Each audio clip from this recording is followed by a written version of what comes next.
बना लो।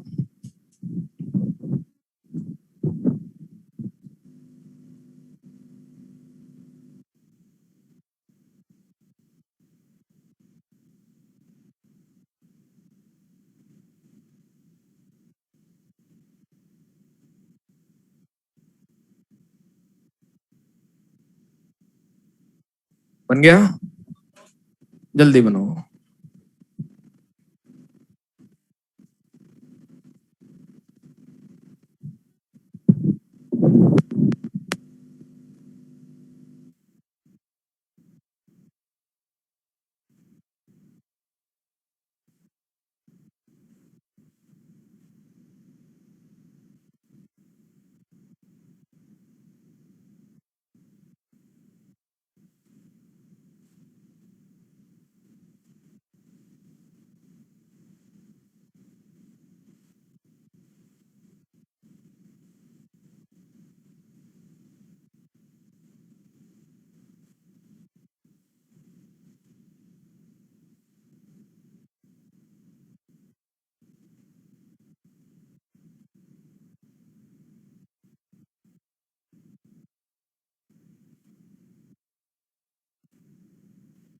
यही sense of anther समझे। आपसे पूछा जाए जब एंथर इमेच्योर होता है, ठीक है, उस दौरान बताओ एंथर में कितनी वॉल लेयर पाई जाती है?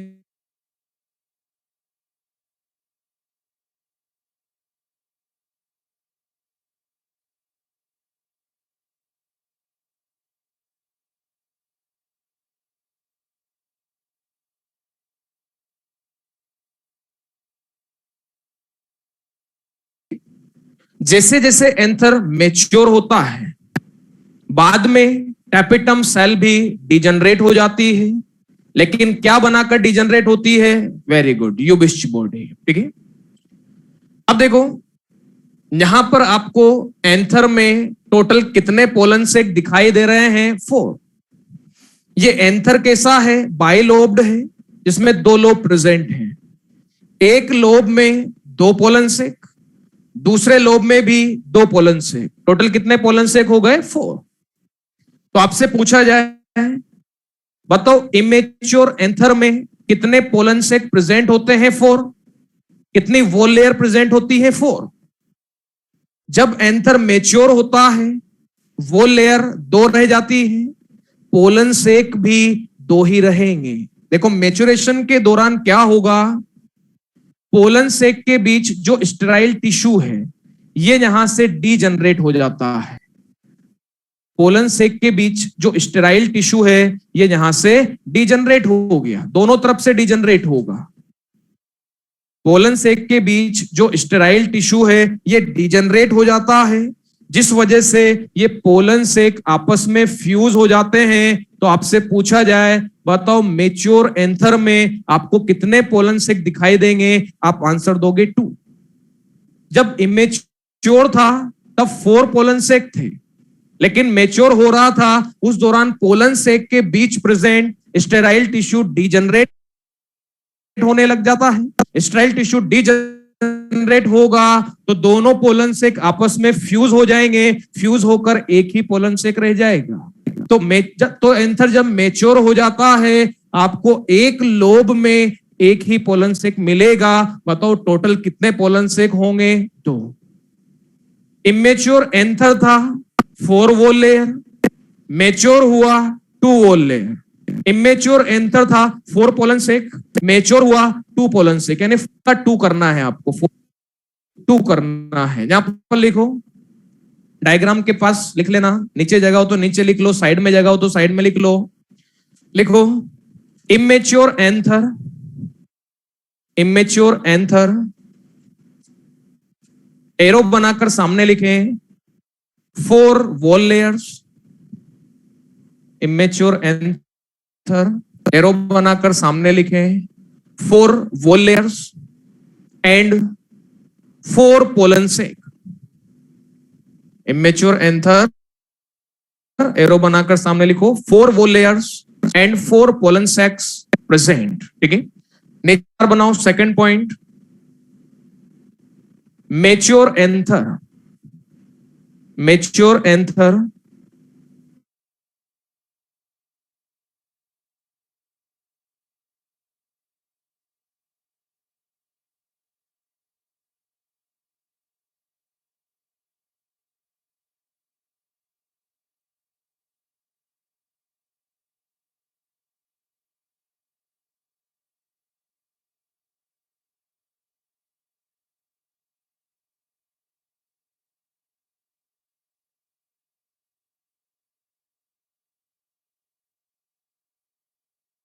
सेल थिन थिन वॉल होती है। आगे बस समझ में। चलो अगला पॉइंट समझना बेटा। मैंने आपको डस्टर से एंथर का डायग्राम समझाया था। ये एंथर कैसा था? बाइलोब, एक लोब ये रहा, दूसरा लोब ये रहा। इसका जब हम ट्रांसवर्स सेक्शन लेते हैं तो ट्रांसवर्स सेक्शन में ये हमें टेट्रागोनल दिखाई देता है, फोर साइडेड टेट्रागोनल। इस कोने पर ये माइक्रोस्पोरेंजियम जिसे हम पोलन से कहते हैं, इस कोने पर ये भी माइक्रोस्पोरेंजियम, ये भी माइक्रोस्पोरेंजियम, ये भी माइक्रोस्पोरेंजियम। ठीक है, यहां पर ये जो ग्रूव हमें दिखाई देता है, दोनों तरफ जो ग्रूव प्रेजेंट है, बोलो इसे क्या नाम दोगे? स्टोमियम। ये जो ग्रूव प्रेजेंट है ये रहा, ये वाला, ये दूसरा, ये वाला। ठीक है, ये जो ग्रूव दोनों तरफ प्रेजेंट है इसे हमने क्या नाम दिया? स्टोमियम। जो ट्रांसवर्स सेक्शन में हमें ग्रूव की फॉर्म में दिखाई देता है, लेकिन ये ग्रूव एंथर की पूरी लेंथ में पाया जाता है, एंथर की पूरी लेंथ में पाया जाता है। क्या ये पॉइंट मैं आपको बता चुका हूं? यस। तो समझना, ये जो स्टोमियम है, ये जो ग्रूव है, ये एंथर की पूरी लेंथ में पाया जाता है। तो याद रखें, जब एंथर का डेहिसेंस होता है तो एंजियोस्पर्म में एंथर का डेहिसेंस लॉन्गिट्यूडनली होगा। कैसा होगा? लॉन्गिट्यूडनली, पूरी लेंथ में होता है, दोनों तरफ। यहां से ये बस्ट होगा, कैसा होता है? लॉन्गिट्यूडनली। याद रखना, एनसीईआरटी में दिया है, पूछा जाए एंजियोस्पर्म में एंथर का डेहिसेंस कैसा होगा, आपको होगा लॉन्गिट्यूडनली, पूरी लेंथ में डिवाइड होगा। पॉइंट क्लियर सभी को? चलो अगला पॉइंट। अब देखो, ये मैंने यहां पर कुछ एंडोथीशियम सेल ली है, ये इसकी आउटर वॉल है। बताओ आउटर वॉल पे किस प्रकार का कोई डिपोजिशन होता है क्या? नहीं। आउटर वॉल कैसी होती है? थिन। ये रही इनर वॉल और ये रही रेडियल वॉल। बताओ इनर वॉल पर डिपोजिशन होता है क्या? यस। किसका डिपोजिशन है? अल्फा सेल्यूलोज फाइबर का। ये रही रेडियल वॉल। क्या रेडियल वॉल पर भी कोई डिपोजिशन होता है क्या? यस। किसका deposition? Alpha cellulose fibre plus callose. पढ़ चुके हैं। तो इनर वॉल और रेडियल वॉल, इन पर डिपोजिशन होने की वजह से ये वॉल कैसी होती है? थिक। आउटर वॉल पर कोई डिपोजिशन नहीं होता, ये कैसी होती है? थिन। अब समझना, एंथर का डेहिसेंस ड्राई सीजन में होगा। कब होता है? ड्राई सीजन में। एंथर का डेहिसेंस ड्राई सीजन में होता है, यानी एंथर पर सनलाइट गिरती है। एंथर पर जब सनलाइट गिरती है, ड्राई सीजन की बात हो रही है, सराउंडिंग टेम्परेचर ज्यादा होगा। ठीक है, सनलाइट गिर रही है, ड्राई सीजन है, सराउंडिंग टेम्परेचर ज्यादा है, तो एंडोथीशियल सेल से वाटर लॉस होगा। क्या होने लगेगा? वाटर लॉस होने लगेगा। वाटर लॉस होने की वजह से एंडोथीशियम सेल कॉन्ट्रैक्ट होने लगेंगी। क्या होने लगेंगी? कॉन्ट्रैक्ट होने लगेंगी। लेकिन इनर वॉल और रेडियल वॉल पर फाइबर्स का डिपोजिशन होता है, यानी यहां पर वाटर की कमी नहीं आती, क्योंकि हम जानते हैं फाइबर्स प्रेजेंट होने की वजह से ये वॉल कैसी होती है? हाइग्रोस्कोपिक। बताया था आपको, हाइग्रोस्कोपिक का मतलब मॉइस्चर को एब्जॉर्ब करेगी। यानी जब सनलाइट गिरती है, वाटर लॉस होता है, इनर वॉल रेडियल वॉल पर कोई इफेक्ट नहीं आता, सिर्फ आउटर वॉल कॉनकेव हो जाती है। आउटर वॉल कैसी हो रही है? कॉनकेव। कॉनकेव हो गई, देखो कैविटी जैसी अंदर बन गई, कॉनकेव। इसके लिए आप टर्म यूज करोगे, आउटर वॉल इनकाउड हो जाती है, यानी अंदर की तरफ काउड हो गई। क्या कहा गया? इनकाउड हो जाती है, कॉनकेव हो जाती है। तो जैसे ही आउटर वॉल कॉन्केव होती है, पूरी ये जो एंथर है, एंथर वॉल पर पुलिंग फोर्स डेवलप होता है। कौन सा फोर्स डेवलप होता है? पुलिंग फोर्स, यानी टेंशन क्रिएट होता है, जिस वजह से स्टोमियम रीजन की वो सेल जिन पर किसी प्रकार का कोई डिपोजिशन नहीं होता, थिन वॉल सेल होती है, यहां से बस्ट हो जाती है। जैसे ही बस्ट होंगी, स्टोमियम रीजन से बस्ट हुई है, पोलन ग्रेन कहां रिलीज हो जाएंगे? एटमॉस्फेयर में, इन्वायरमेंट में रिलीज हो जाते हैं। इस प्रोसेस को क्या नाम दिया गया? Dehiscence of anther. देखो यहां पर ये आउटर वॉल है, ठीक है, सनलाइट आई, वाटर लॉस हुआ, कैसी हो गई? कॉनकेव, इनकर्व्ड। इसकी वजह से सरफेस एरिया कम हो जाता है। अब देखो पहले सरफेस एरिया इतना था, अब सरफेस एरिया कम होकर इतना रह गया। सरफेस एरिया कम हो जाता है, जिसकी वजह से एंथर वॉल पर पुलिंग फोर्स डेवलप होता है, टेंशन क्रिएट होता है, और वो सेल जहां पर किसी प्रकार का कोई डिपोजिशन नहीं होता, थिन वॉल लेयर होती है, ब्रेक हो जाती है।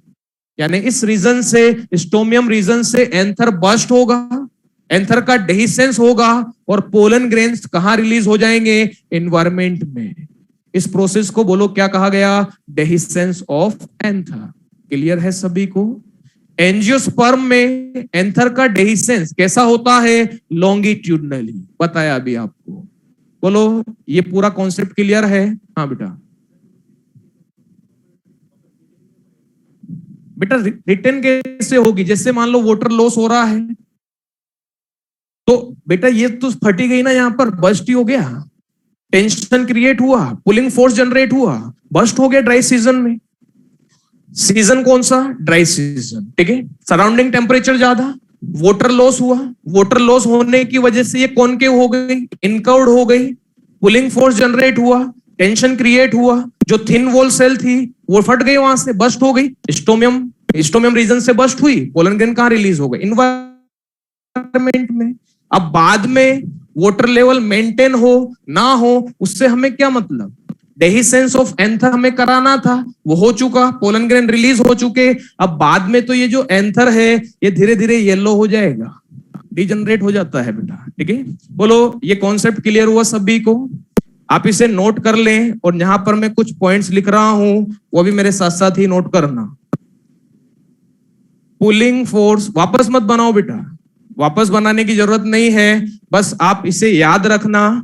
डायग्राम आपकी कॉपी में है, जब आप मॉड्यूल में इसे पढ़ोगे वो लाइन वहां पर आ जाएगी, जो मैंने आपको बताया था कि जब एंथर मैच्योर होता है, स्टेराइल टिश्यू डिजनरेट होता है, पोलन सेक फ्यूज हो जाते हैं। मैच्योर एंथर में आपको कितने पोलन सेक मिलेंगे? 2। जैसे वो लाइन आप पढ़ोगे ये डायग्राम आपके माइंड में आ जाएगा, ठीक है। चलो, pulling force develop cells of stomium region break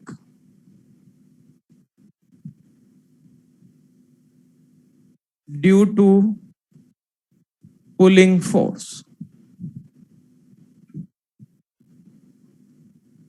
Pollen grain release.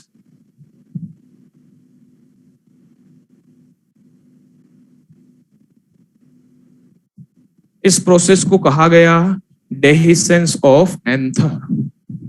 एक छोटा सा कॉन्सेप्ट था, जो बातें मैंने आपको बताई वो पॉइंट्स आप याद रखें, जहां पर जिस तरह से लेबलिंग किया गया वो आप याद रखें। और मेन जो रोल है डेहिसेंस ऑफ एंथर में वो कौन सी सेल का है? एंडोथीशियम का, ये आप जरूर याद रखें। इसके बाद नेक्स्ट हम पढ़ेंगे माइक्रोगैमेटोजेनेसिस। ये डायग्राम तो कंप्लीट है ना, मिटा दो इसको। माइक्रोगैमेटोजेनेसिस बहुत अच्छा कॉन्सेप्ट आ रहा है, ध्यान से समझना इसको।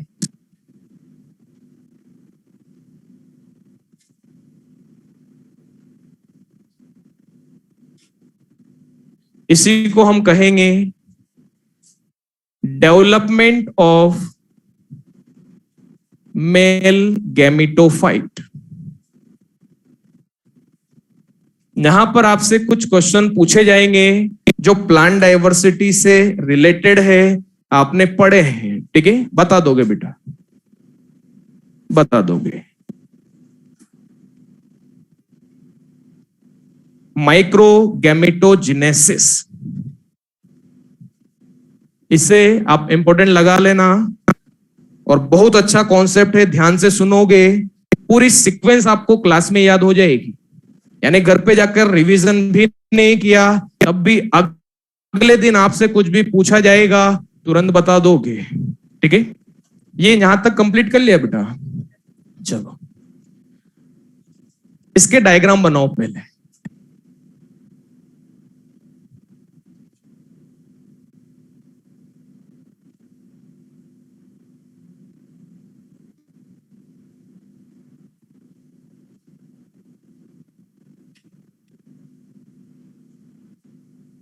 डायग्राम इस तरह से बनेगा, सीक्वेंस में सेल्स बनती जाएंगी, डिवीजन होते जाएंगे, ठीक है ना, इस तरह से बना है।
ये मिटा दूं?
बातें नहीं, क्या बातें कर रहे हो आप?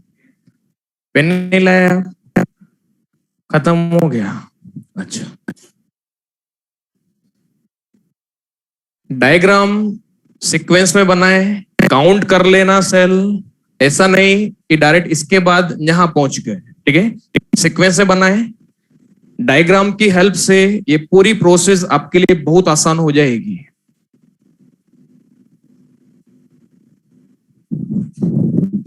ऑनलाइन स्टूडेंट्स विजिबल है बेटा?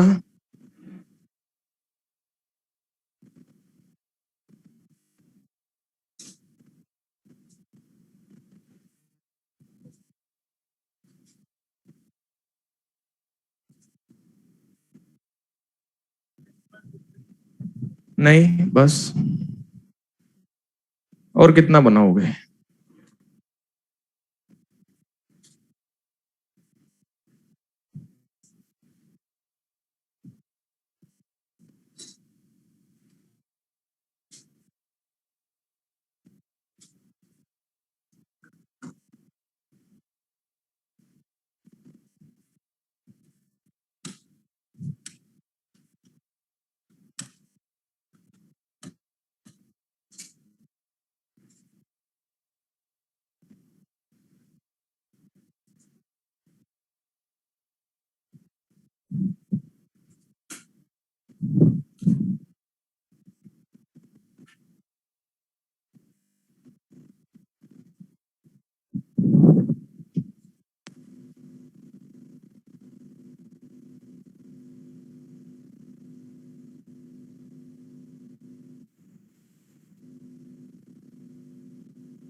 बन गया?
हो गया? जल्दी बनाओ बेटा, 2 सेकंड का टाइम है, जल्दी बना लो।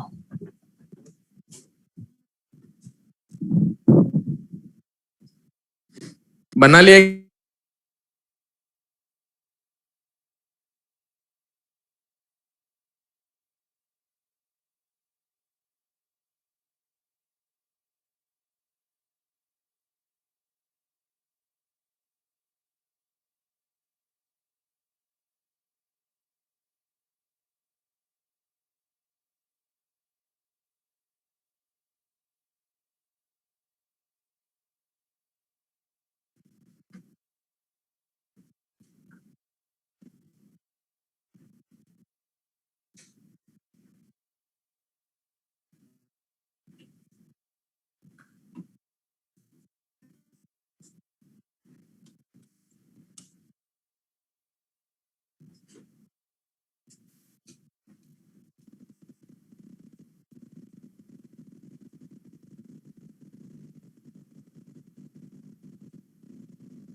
चलो समझो इसको, ध्यान से समझना बेटा।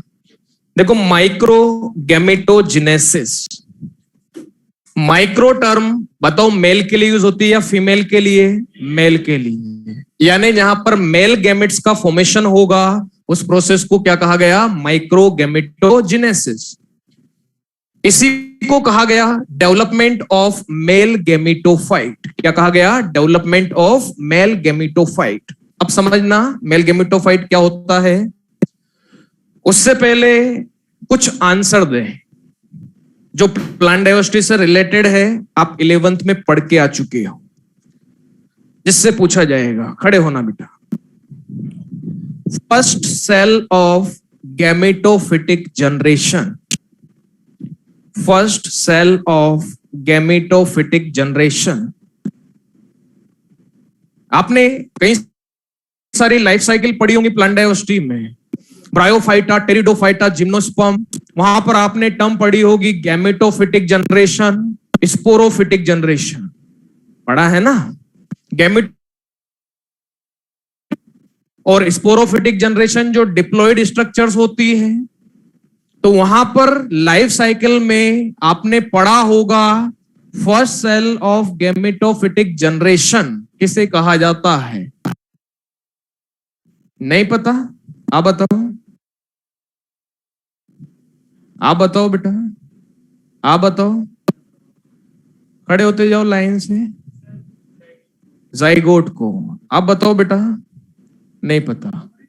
हाँ, नहीं नहीं नहीं नहीं, हाँ pteridophyta. First cell of gametophytic generation पूछ रहा हूं बेटा, आप प्लांट बता रहे हो। एक आंसर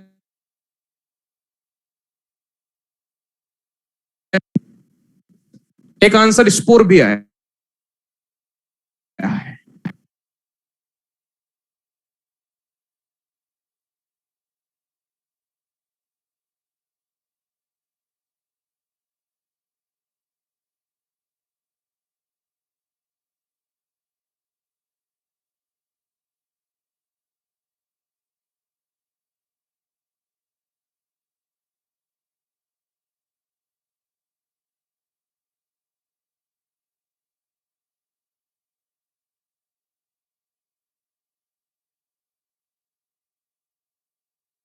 माइक्रोस्पोर या पोलन ग्रेन दिया है वो बैठ जाए।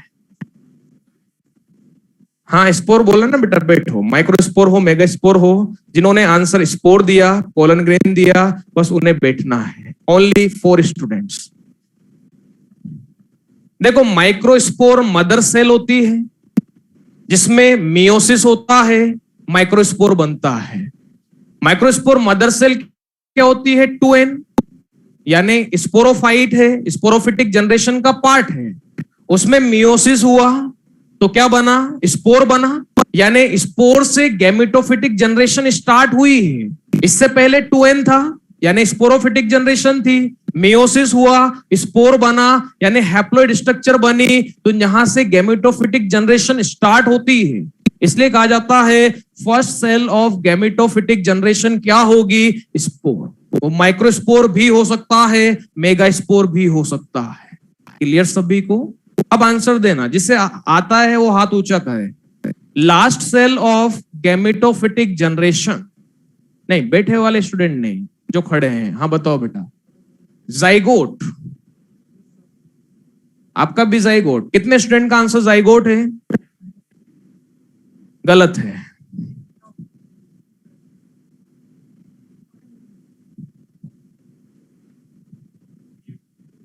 Gametes. Very good. Last cell of gametophytic generation होता है गैमेट, क्योंकि गैमेट्स का जब फ्यूजन होगा फिर जाइगोट बन जाएगा, फिर तो डिप्लॉयड स्टेज स्टार्ट हो जाएगी। तो लास्ट हैप्लॉइड स्टेज क्या होती है? गैमेट्स। बैठो। 2 क्वेश्चन हो गए। First cell of gametophytic generation spore, last cell of gametophytic generation gametes.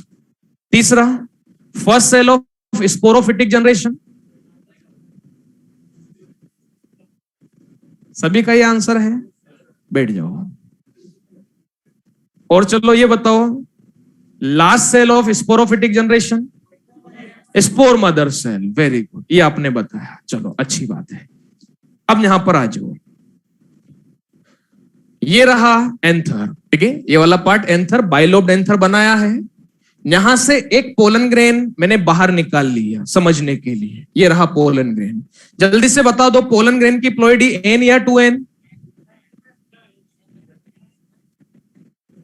कुछ स्टूडेंट 2n कह रहे हैं, कुछ n कह रहे हैं। बेटा माइक्रोस्पोर बन चुका है, माइक्रोस्पोर मदर सेल में जब मियोसिस हुआ था माइक्रोस्पोर बन चुका है, माइक्रोस्पोर हैप्लॉइड होता है, माइक्रोस्पोर पर एक्साइन बन जाती है, तब उसे हम पोलन ग्रेन कहते हैं। तो पोलन ग्रेन भी कैसा होगा? हैप्लॉइड होता है। क्लियर सभी को? चलो, पोलन ग्रेन में अनइक्वल माइटोसिस होगा। क्या होगा? Unequal mitosis. अनइक्वल माइटोसिस होने की वजह से यहां पर दो न्यूक्लियस बनेंगे, एक छोटी साइज का, एक बड़ी साइज का। छोटी साइज का न्यूक्लियस वॉल के पास बनता है, पोलन की जो वॉल है उसके पास बनता है, इसे कहा जाता है जनरेटिव न्यूक्लियस। जी मतलब क्या है? जनरेटिव। एन मतलब क्या है? न्यूक्लियस। क्या कहलाएगा? Generative nucleus. बड़ी साइज का न्यूक्लियस जो साइटोप्लाज्म के सेंटर में प्रेजेंट है, इसे आप नाम दोगे Vn, इसी को कहा जाएगा Tn। Vn का मतलब वेजिटेटिव न्यूक्लियस, Tn का मतलब ट्यूब न्यूक्लियस, यानी इसे आप वेजिटेटिव न्यूक्लियस भी कहोगे, इसी को आप ट्यूब न्यूक्लियस भी कहोगे। बोलो यहां तक क्लियर सभी को? अब देखो कैरियोकाइनेसिस हो चुका है तो क्या होगा? साइटोकाइनेसिस। अनइक्वल माइटोसिस हुआ है तो अनइक्वल साइटोकाइनेसिस होगा, जिसकी वजह से दो सेल यहां पर आपको मिलेंगी। एक छोटी साइज की सेल, जिसको क्या नाम दोगे? Generative cell. छोटी साइज की सेल जिसमें छोटी साइज का न्यूक्लियस प्रेजेंट है, वो सेल कहलाएगी जनरेटिव सेल। बड़ी साइज की सेल जिसमें बड़ी साइज का न्यूक्लियस प्रेजेंट है, ये कहलाएगी वेजिटेटिव सेल, इसी को आप क्या नाम दोगे? Tube cell. बोलो यहां तक क्लियर? चलो, अब दो सेल बन चुकी हैं, अब क्या होगा? जैसे जैसे डेवलपमेंट होगा, जनरेटिव सेल अपनी शेप चेंज करती है। जनरेटिव सेल अपनी शेप चेंज करती है, ये धीरे धीरे कैसी हो जाती है? Spindle shape. कैसी हो जाती है? Spindle shape. जैसे ही स्पिंडल शेप होगी, ये सेल यहां वॉल से डिटेच हो जाती है, सेपरेट हो जाती है। कहां एंटर कर जाएगी? वेजिटेटिव सेल में, यानी वेजिटेटिव सेल के साइटोप्लाज्म में फ्लोट करने लग जाती है। तो बताओ अब आपको यहां पर पोलन ग्रेन में कितनी सेल दिखाई दे रही है? दो सेल। ये यहां पर बेस्ट एग्जाम्पल रहेगा सेल विद इन सेल का। विद इन सेल पढ़ा होगा माइटोकॉन्ड्रिया के बारे में, पढ़ा होगा क्लोरोप्लास्ट के बारे में। सेल विद इन सेल कहा जाता है। तो यहां पर आप देखो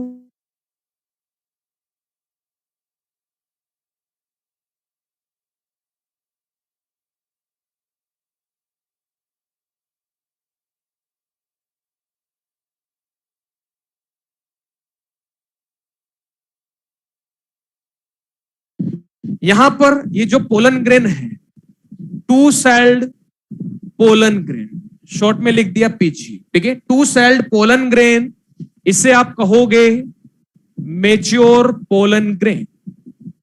मेच्योर पोलन ग्रेन यानी पोलन ग्रेन जब टू सेल्ड हो जाता है, उस कंडीशन में पोलन ग्रेन को क्या कहा जाता है? मेच्योर पोलन ग्रेन है, और इसी को कहा जाता है partially developed male gametophyte. Partially developed male gametophyte. आई बात समझ में? दो सेल का जब पोलन ग्रेन बन गया, उस कंडीशन में आपने पोलन ग्रेन को क्या कह दिया? मेच्योर पोलन ग्रेन है। क्या कह दिया? मेच्योर पोलन ग्रेन है, ठीक है। उसी को कहा जाता है पार्शियली डेवलप्ड मेल गैमेटोफाइट है। अभी गैमेटोफाइट फुली डेवलप नहीं हुआ, अभी दो सेल का बना है। क्या कहा गया? पार्शियली डेवलप्ड मेल गैमेटोफाइट है, इसी को कहा गया मेच्योर पोलन ग्रेन है। आगे बात समझ में? यहां तक का जो डेवलपमेंट हुआ है, ये डेवलपमेंट एंथर के अंदर होता है। एंथर के अंदर होता है, यानी प्री पोलिनेशन इवेंट है। क्या है? Pre pollination event. पोलिनेशन से पहले के इवेंट है, कहां पर होंगे? एंथर में ही होंगे। यानी मदर प्लेस पर हो रहा है, इसलिए यहां तक की प्रोसेस को आप कहोगे इन सिटू डेवलपमेंट है। कैसा डेवलपमेंट? इन सिटू डेवलपमेंट। इन सिटू क्यों कहा? मदर प्लेस पर ही डेवलपमेंट हुआ, एंथर के अंदर ही डेवलपमेंट हो रहा है, इसलिए कहा गया इन सिटू डेवलपमेंट। हमने पढ़ा था in situ conservation, ex situ conservation. Meaning क्या था? नेचुरल हैबिटेट में प्रोटेक्शन देंगे तो इन सिटू है, नेचुरल हैबिटेट के बाहर प्रोटेक्शन देंगे तो एक्स सिटू है। उसी तरह से यहां तक की प्रोसेस इसके मदर प्लेस पर ही हो रही है, एंथर के अंदर ही हो रही है, तो यहां तक का डेवलपमेंट क्या कहलाएगा? इन सिटू डेवलपमेंट। याद रहेगा, डायग्राम में आपके पास जहां भी जगह हो, नीचे या ऊपर, यहां से वहां तक का एरो बनाएंगे, ठीक है? इस तरह से एरो बनाएंगे और उस एरो पर ऊपर लिखोगे यहां पर इन सिटू डेवलपमेंट। लिखो बेटा, इन सिटू डेवलपमेंट। ये पूरी प्रोसेस अभी क्लास में आपको याद होनी है, ठीक है ना? क्लास में याद हो जाएगा सब कुछ क्या चल रहा है। यहां तक की प्रोसेस को हमने नाम दिया इन सिटू डेवलपमेंट।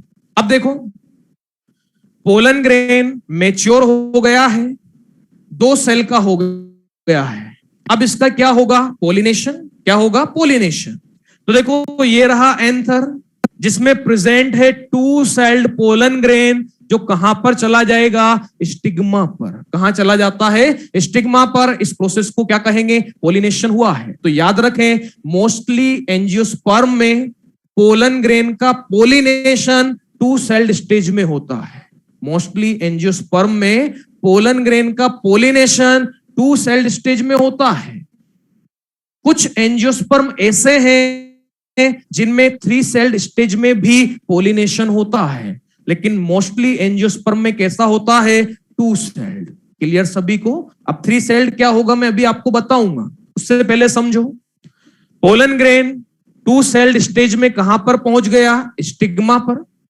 यानी अब जो डेवलपमेंट होगा, आगे का डेवलपमेंट, वो स्टिग्मा पर होगा। यानी अब मदर प्लेस पर डेवलपमेंट नहीं हो रहा, अब कहां पर होगा? स्टिग्मा पर। बोलो, ऐसा डेवलपमेंट इन सिटू होगा या एक्स सिटू? Ex situ. यानी आगे की जो 2 डायग्राम है, ये 2 डायग्राम क्या कहलाएंगे? एक्स सिटू डेवलपमेंट हो रहा है। आई बात समझ में? तो देखो, पोलन ग्रेन स्टिग्मा पर पहुंचा, स्टिग्मा पर मॉइस्चर प्रेजेंट होता है,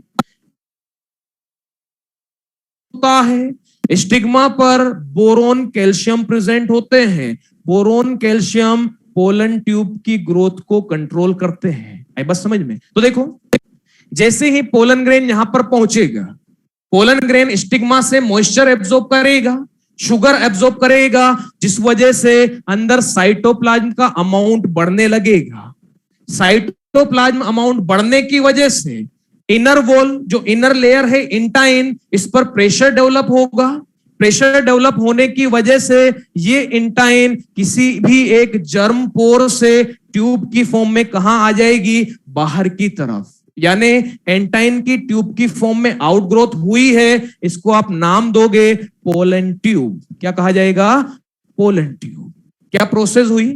पोलन ग्रेन स्टिग्मा पर पहुंचा, यहां से मॉइस्चर को एब्जॉर्ब किया, शुगर को एब्जॉर्ब किया, जिस वजह से साइटोप्लाज्म कंटेंट बढ़ा। साइटोप्लाज्म कंटेंट बढ़ने की वजह से बोलो कौन सी वॉल पर प्रेशर आएगा? इंटाइन पर। और ये इंटाइन किसी भी एक जर्म पोर से ट्यूब की फॉर्म में बाहर निकल आती है। बताओ उस स्ट्रक्चर को क्या कहोगे? पोलन ट्यूब बनी है। आई बात समझ में? अब पोलन ट्यूब में पहले ट्यूब न्यूक्लियस एंटर करता है। कौन सा न्यूक्लियस? Tube nucleus. ये एंटर करके कहां पर आ जाएगा? टिप पोजीशन पर। यानी पोलन ट्यूब की ग्रोथ को क्या करेगा? कंट्रोल करेगा। ट्यूब न्यूक्लियस आ चुका है, अब इसके पीछे पीछे कौन सी सेल आएगी? Generative cell. जनरेटिव सेल भी पोलन ट्यूब में एंटर कर जाती है। एक पॉइंट आप याद रखना, जनरेटिव सेल ने अपनी शेप चेंज की थी। क्यों चेंज की थी? ताकि आसानी से पोलन ट्यूब में एंटर कर सके। किस शेप में ये कन्वर्ट हो गई थी? Spindle shape. आई बात समझ में? अब यहां पर जनरेटिव सेल में माइटोसिस होगा।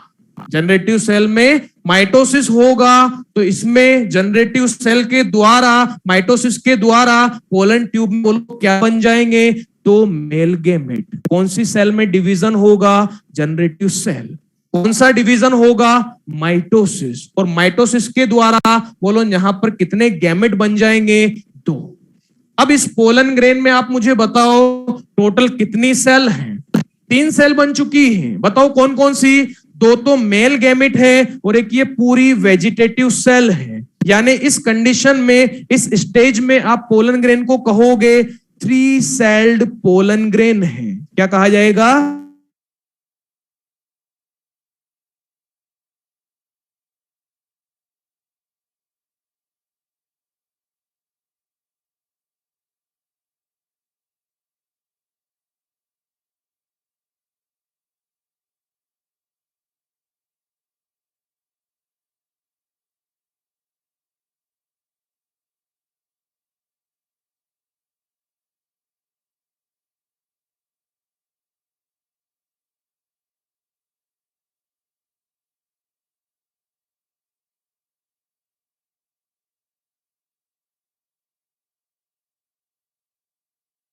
गैमेटोफाइट है या फुल्ली डेवलप्ड मेल गैमेटोफाइट है।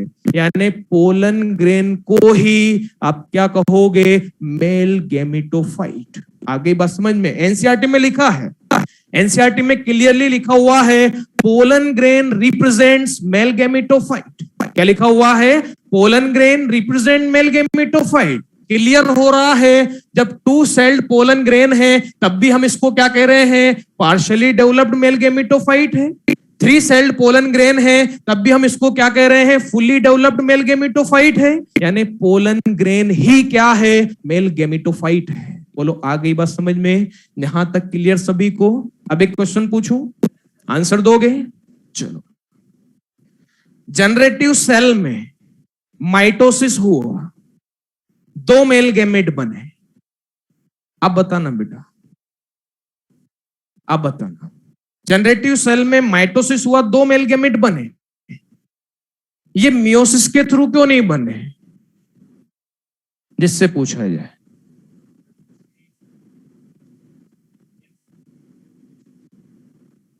एन न्यूक्लियर डिवीजन होगा, very good. Pollen grain haploid है, पोलन ग्रेन हैप्लॉइड है, यानी यहां पर जनरेटिव सेल है, ये भी क्या होगी, हैप्लॉइड होगी। जनरेटिव सेल भी हैप्लॉइड होगी। तो अगर सेल हैप्लॉइड है तो हैप्लॉइड सेल में कभी भी मियोसिस नहीं होता। यानी अगर ये हैप्लॉइड सेल है और इससे गैमेट बनाने हैं तो गैमेट का फॉर्मेशन माइटोसिस की हेल्प से ही होगा। आगे बात समझ में, ये भी एन, बनने वाले दोनों मेल गैमेट भी एन होंगे। वेरी गुड, बैठो। अगला पॉइंट समझे ध्यान से। मैंने अभी आपसे कहा था मोस्टली एंजियोस्पर्म में, एनसीईआरटी कह रही है लगभग 60% एंजियोस्पर्म ऐसे हैं जिनमें पोलिनेशन 2 सेल्ड स्टेज में होता है। कितने स्टेज में, 2 सेल स्टेज में। लेकिन रिमेनिंग एंजियोस्पर्म में पोलन ग्रेन का पोलिनेशन 3 सेल्ड स्टेज में होता है। इसका मतलब पोलिनेशन होने से पहले ही जनरेटिव सेल डिवाइड कर जाती है और क्या बन जाते हैं, मेल गैमेट। यानी इस कंडीशन में जिनमें 3 सेल्ड स्टेज में पोलिनेशन होता है, तो यहां पर डायग्राम में आपको जनरेटिव सेल शो नहीं करना, यहां पर क्या शो करोगे, 2 मेल गैमेट, तभी तो 3 सेल होंगी। आगे बात समझ में। लेकिन मोस्टली एंजियोस्पर्म में पोलिनेशन बताओ कितनी सेल स्टेज में होता है, 2। क्लियर सभी को। अगला पॉइंट समझे, बताओ एंजियोस्पर्म का मेल गैमेटोफाइट कितनी सेल का बना हुआ है, ना बेटा, अभी तो यहां लिखा ना मैंने, 3 सेल्ड पोलन ग्रेन। एंजियोस्पर्म का मेल गैमेटोफाइट ओनली 3 सेल का बना होता है, तो इसे आप यहां पर कहोगे हाईली रिड्यूस्ड मेल गैमेटोफाइट है। हाईली रिड्यूस्ड मेल गैमेटोफाइट है। आप पढ़ते आ रहे हो, आपने ये पढ़ा है, सबसे पहले अर्थ पर एल्गी आए, फिर ब्रायोफाइटा आए, फिर टेरिडोफाइटा आए, फिर जिम्नोस्पर्म आए, फिर एंजियोस्पर्म आए। जैसे जैसे इवोल्यूशन होता गया, स्पोरोफाइट वेल डेवलप होता गया, गैमेटोफाइट रिड्यूस होता गया, और इतना रिड्यूस हो गया कि एंजियोस्पर्म में 3 सेल का ही रह गया। आई बात समझ में? और एक पॉइंट और याद रखना, ये जो मेल गैमेटोफाइट है ये ग्रीन नहीं होता, ग्रीन नहीं होता, ये येलो कलर का होता है। इसका मतलब ये यहां पर खुद फोटोसिंथेसिस नहीं कर सकता, खुद फूड नहीं बना सकता। फूड के लिए किस पर डिपेंड है? स्टिग्मा पर डिपेंड है। यहां से फूड एब्जॉर्ब करेगा, स्टिग्मा पर डिपेंड है। और आप जानते हैं स्टिग्मा फीमेल रिप्रोडक्टिव ऑर्गन का पार्ट है, यानी स्टिग्मा यहां पर क्या रहेगी? 2n डिप्लॉयड होगी, और 2n मतलब स्पोरोफाइट, 2n मतलब स्पोरोफाइट, यानी एंजियोस्पर्म का मेल गेमिटोफाइट स्पोरोफाइट पर डिपेंड होता है। ये पॉइंट आप याद रखें। इंडिपेंडेंट नहीं होता, खुद फूड नहीं बना पाता। कहां से लेता है? स्टिग्मा से। इसलिए कहा जाता है एंजियोस्पर्म का मेल गेमिटोफाइट कैसा होता है? स्पोरोफाइट पर डिपेंडेंट होता है। आगे बात समझ में? एक क्वेश्चन लिखो कॉपी में। हाउ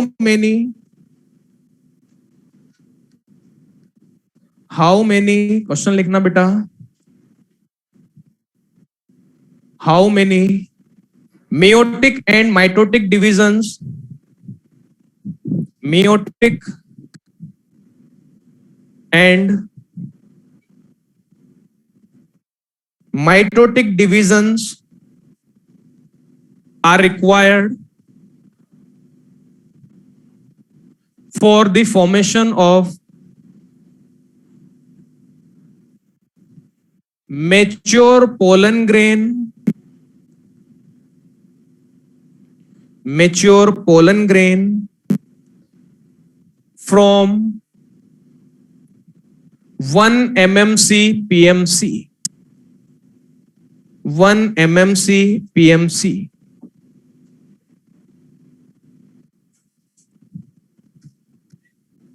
वही मैंने सोचा बाद में इतना सा मिट गया था। ये लिखा नहीं था क्या आपने? लिख देता हूं बेटा वापस। नहीं, 3 सेल्ड पोलन ग्रेन, इसको कहा गया था मेच्योर मेल गेमिटोफाइट और फुली डेवलप्ड मेल गेमिटोफाइट। बताओ क्या आंसर आया? एक मियोसिस, एक ही माइटोसिस आएगा ना बेटा। क्वेश्चन में क्या पूछा मैंने? दोबारा पढ़ो। Are required for mature pollen grain, तो मेच्योर पोलन ग्रेन तो यहीं तक है। एक मियोसिस एक माइटोसिस, ठीक है। एमएमसी पीएमसी से पूछा है बेटा।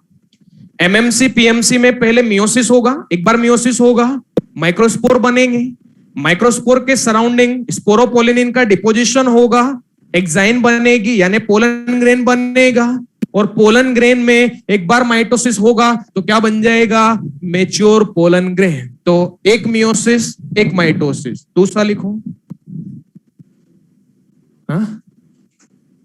How many meiotic and mitotic divisions, how many meiotic and mitotic divisions are required for the formation of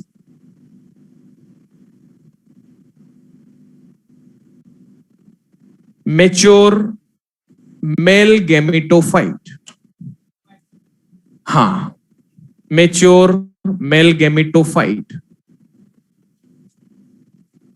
अब यहां पर वो आंसर आएगा जो आपने पहले बताया था, ठीक है ना। एक बार तो मियोसिस होगा और 2 बार माइटोसिस होगा, इसे आप याद रखें बेटा।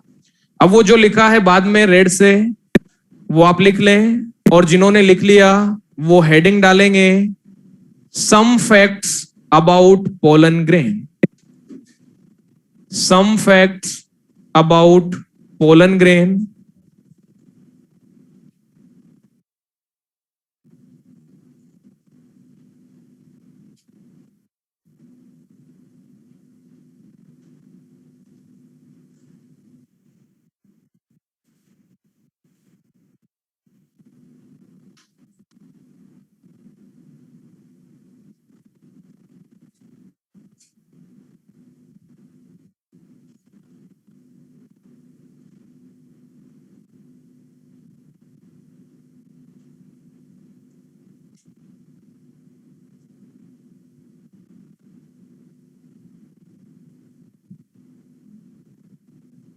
सम फैक्ट्स अबाउट पोलन ग्रेन, उसमें आप पहला हेडिंग लिखना translator apparatus.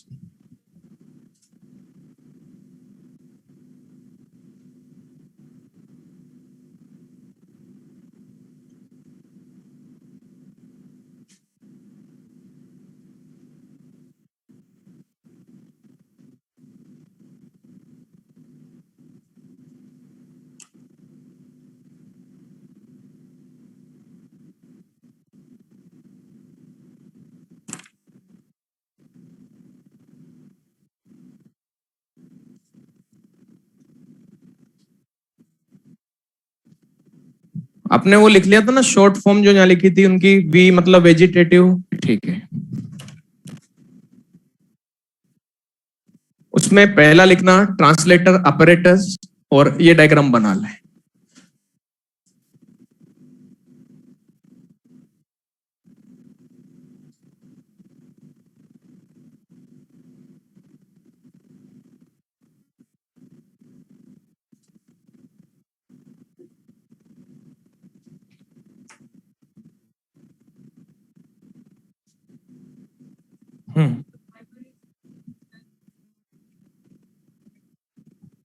Primary sporogenous cell से बोलेंगे तो कैसे बताओ? हाँ तो स्पोरोजिनस टिश्यू की सेल पीएमसी होती है बेटा, उससे बनेगा नहीं। नहीं तो वो तो आप बहुत आगे चले गए ना, फिर आप तो वहां चले गए डेवलपमेंट ऑफ एंथर में, जहां पर प्राइमरी स्पोरोजिनस सेल उससे बना था, क्या बना था? Sporogenous tissue. और वहां तो मैंने लिखा था मेनी माइटोसिस, तो नहीं पता ना कितना माइटोसिस हुआ, मेनी माइटोसिस, तो एग्जैक्ट आंसर नहीं दे सकते।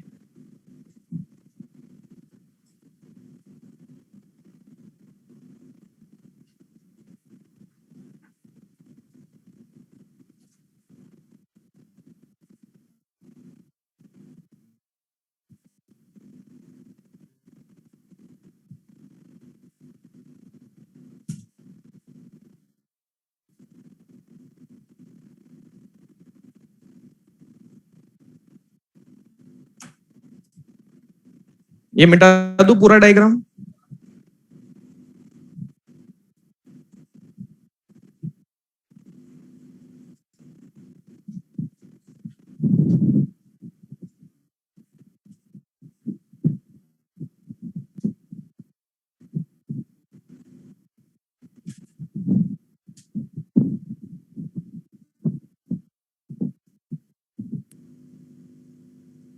कॉर्पस्कुलम, CULUM।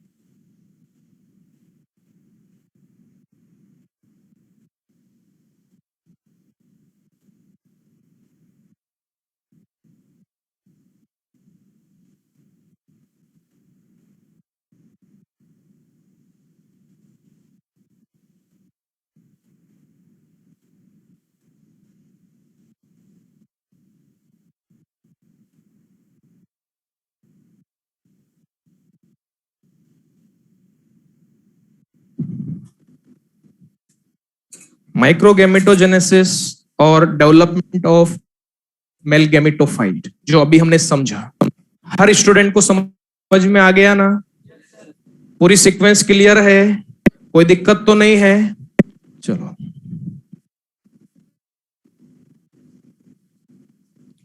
नहीं बेटा कुछ नहीं।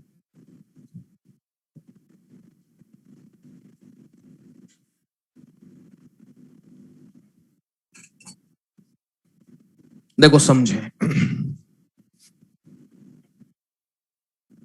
क्या लिखा heading? Some facts about pollen grain, oblique करके लिख लो स्पेशल पॉइंट्स। पोलन ग्रेन से रिलेटेड कुछ स्पेशल पॉइंट्स हैं, जिसमें पहला है ट्रांसलेटर अपैरेटस। यहां पर सबसे इंपॉर्टेंट जो रहेगा वो रहेगा एग्जाम्पल। यानी आपसे पूछा जाएगा बताओ कौन सा प्लांट है जिसमें ट्रांसलेटर अपैरेटस बनता है, या तो ऑप्शन में कैलोट्रोपिस मिलेगा या ऑप्शन में ऑर्किड मिलेगा। बोलो याद रहेगा। चलो, कैलोट्रोपिस आप सभी जानते हैं मिल्क वीड होता है, जिसकी लीफ को हम कट करते हैं तो मिल्की सब्सटेंस रिलीज होता है। ठीक है, कैलोट्रोपिस जिस फैमिली से बिलोंग करता है उसको क्या कहा गया? एस्क्लेपिडेसी। क्या कहा गया? एस्क्लेपिडेसी। कभी कभी फैमिली भी पूछ ली जाती है तो याद रखें कैलोट्रोपिस की फैमिली क्या है? एस्क्लेपिडेसी। और दूसरा है ऑर्किडेसी। Orchidaceae family. तो देखो इन फैमिली के मेंबर में स्पेशल टाइप की स्ट्रक्चर बनती है जिसको क्या नाम दिया गया? Translator apparatus. समझना, एंथर जनरली बाइलोब्ड होता है। एक लोब में जितने भी पोलन ग्रेन होते हैं सब यूनाइटेड होकर एक बेग लाइक स्ट्रक्चर बनाते हैं। उस बेग लाइक स्ट्रक्चर को क्या नाम दिया गया? पोलिनियम। इसी तरह से दूसरे एंथर लोब में जितने भी पोलन ग्रेन प्रेजेंट हैं सभी यूनाइटेड होकर एक बेग लाइक स्ट्रक्चर बनाते हैं जिसको क्या कहा गया? पोलिनियम। यानी एक ट्रांसलेटर अपैरेटस में बताओ कितने पोलेनियम प्रेजेंट होते हैं? 2। यहां ऊपर की तरफ प्रेजेंट होती है डिस्क जो कैसी है? बाइलोब्ड है, स्टिकी होती है, जिसको क्या कहा गया? कॉर्पस्कुलम। बाइलोब्ड है, स्टिकी होती है, कॉर्पस्कुलम कहा गया। डिस्क और पोलेनियम को जो थ्रेड लाइक स्ट्रक्चर कनेक्ट कर रही है उसको नाम दिया गया कॉर्डिकल। क्या कहा गया? कॉर्डिकल। आंसर देना, बताओ एक ट्रांसलेटर अपैरेटस में कितने पोलिनियम? 2। प्लूरल फॉर्म में क्या कहोगे? पोलिनिया। कितने कॉर्डिकल? 2। कितनी डिस्क? 1। यहां पर लिखा है बाइलोब्ड है, स्टिकी है। स्टिकी है मतलब चिपचिपी होती है। इसका मतलब यहां पर इंसेक्ट आएगा। कौन आएगा? इंसेक्ट। यानी इस पॉइंट से हमें यह क्लियर हुआ कि इन प्लांट्स में कैलोट्रोपिस, ऑर्किड, इन प्लांट्स में इंसेक्ट पोलिनेशन देखने को मिलता है। कैसा पोलिनेशन होता है? Insect pollination. इंसेक्ट यहां पर आएगा, ये डिस्क उसकी बॉडी से अटैच होगी और इस पूरी स्ट्रक्चर को कहां ले जाएगा? फीमेल पार्ट पर। कहां जाता है? फीमेल पार्ट पर, यानी स्टिग्मा पर ले जाएगा। जैसे ही ट्रांसलेटर अपैरेटस स्टिग्मा पर पहुंचता है ये पोलिनियम बस्ट हो जाती है। पोलिनियम बस्ट हो जाती है। यहां से पोलन ग्रेन्स कहां रिलीज हो जाते हैं? स्टिग्मा पर, और फर्दर डेवलपमेंट चलता है। आई बात समझ में? तो आपको यहां पर सिर्फ क्या याद रखना है? ट्रांसलेटर अपैरेटस के एग्जाम्पल बोलो। इंपॉर्टेंट एग्जाम्पल क्या है? कैलोट्रोपिस। कौन सी फैमिली से बिलोंग करता है? एस्क्लेपिडेसी। दूसरा एग्जाम्पल है ऑर्किडेसी। इस ट्रांसलेटर अपैरेटस में जो बेग लाइक स्ट्रक्चर होती है क्या कहा गया? पोलिनियम। डिस्क को क्या कहा गया? कॉर्पस्कुलम। इन दोनों के कनेक्शन को क्या कहा गया? कॉर्डिकल। कितनी पोलिनियम है? 2। कितने कॉर्डिकल है? 2। कितनी डिस्क है? 1। बताओ पोलिनेशन कैसा होगा? Insect pollination. इतना आप याद रखें। याद रहेगा। चलो इधर आ जाओ बेटा। अगली टर्म आती है एरो एलर्जेंस। एरो मतलब एयर, एलर्जेंस मतलब allergy causing agents. Allergy causing agents यानी एयर में कुछ पोलन ग्रेन्स, कुछ प्लांट्स के पोलन ग्रेन्स एयरबोर्न होते हैं, यानी एयर में प्रेजेंट होते हैं, और अगर उन्हें हम इनहेल कर लेते हैं तो एलर्जी कोज करते हैं। एयर में प्रेजेंट है, एलर्जी कोज करते हैं, इसलिए क्या नाम दिया गया? Arrow allergens. एग्जाम्पल्स याद रखने बस आपको। 5 एग्जाम्पल हैं। बोलो क्या क्या लिखा है? Parthenium, Ambrosia, Chenopodium, Amaranthus, Sorghum. पढ़े सभी स्टूडेंट। पहला क्या है? Second, third Chenopodium, fourth Amaranthus, fifth Sorghum. इन सभी के पोलन ग्रेन से एलर्जी होती है, यानी एलर्जी कोजिंग पोलन ग्रेन्स होते हैं जिन्हें नाम दिया जाता है एरो एलर्जेंस। पार्थिनियम के बारे में ऑलरेडी आप पढ़ चुके हो। इसे कैरेट ग्रास कहा जाता है, इसे कांग्रेस ग्रास कहा जाता है।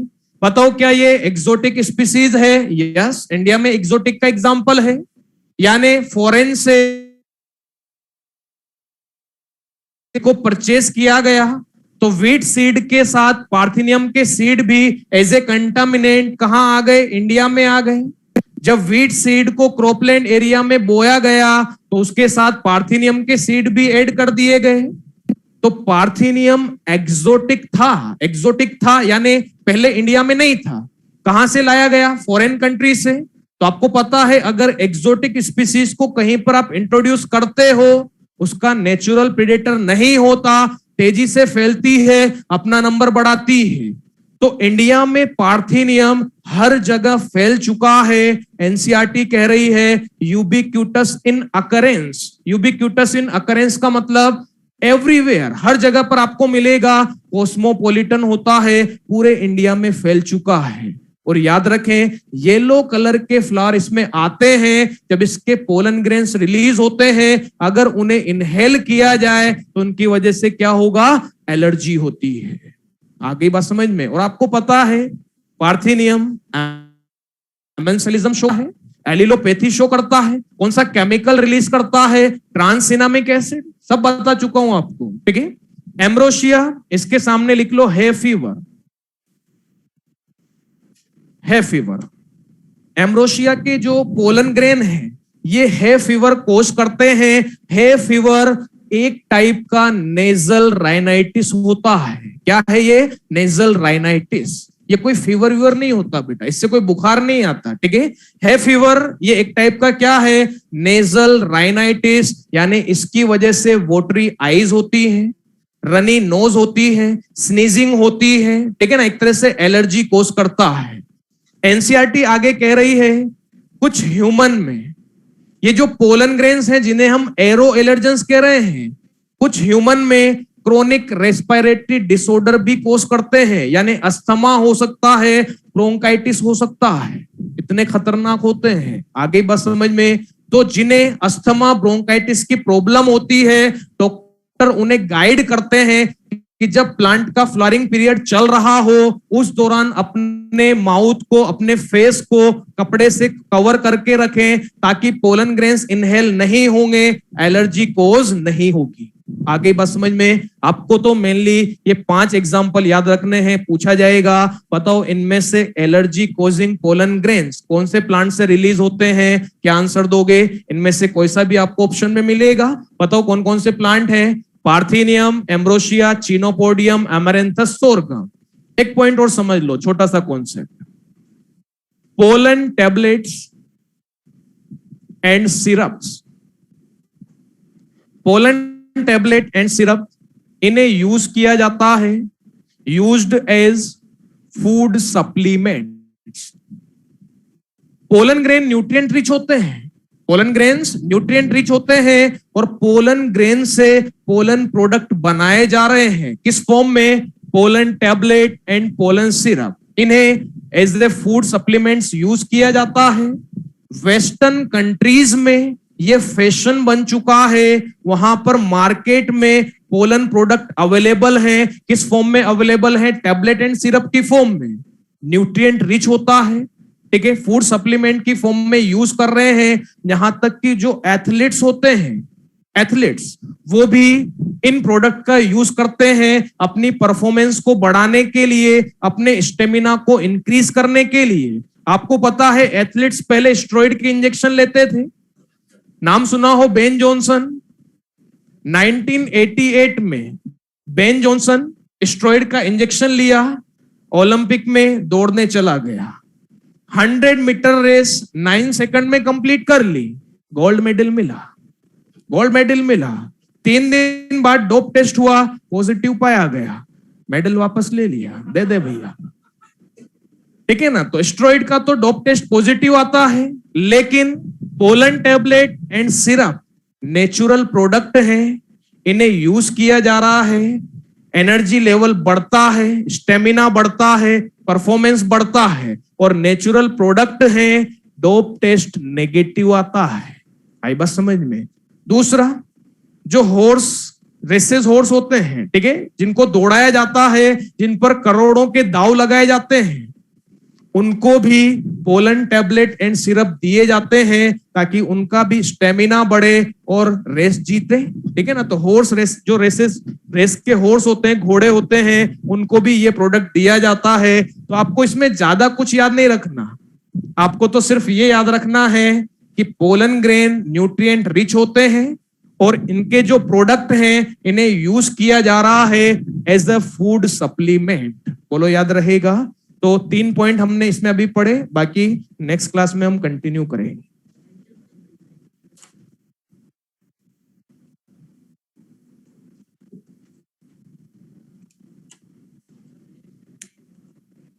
नहीं, इकोलॉजी से आपके एग्जाम में आएगा वाटर पॉल्यूशन एंड डेमोग्राफी। हाँ, demography, water pollution and demography. और ये आएगा sexual reproduction in flowering plant. जहां तक हम पढ़ लेंगे मैं आपको बता दूंगा कहां तक आएगा। ठीक है। आपका टेस्ट तो 10 तारीख को है ना। ठीक है। हाँ,